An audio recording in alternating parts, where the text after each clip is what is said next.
Всем привет, меня зовут Жамбул. Свою карьеру в Magnum я начал в 2013 году на позиции специалиста склада. Тогда я был студентом, и удобный график позволял мне совмещать работу с учебой.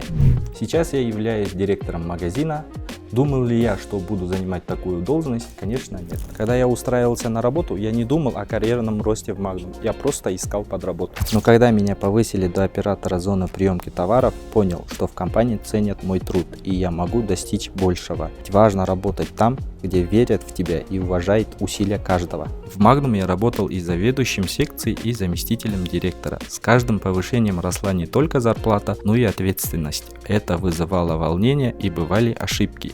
Такие моменты меня поддерживали руководители и моя команда. Сейчас я понял, все приходит с опытом. Не бойтесь брать на себя ответственность и выходить из зоны комфорта. Если вы чувствуете, что готовы идти дальше, не стойте на месте, хватайтесь за любую возможность, проявляйте инициативу. Это ценится в нашей компании.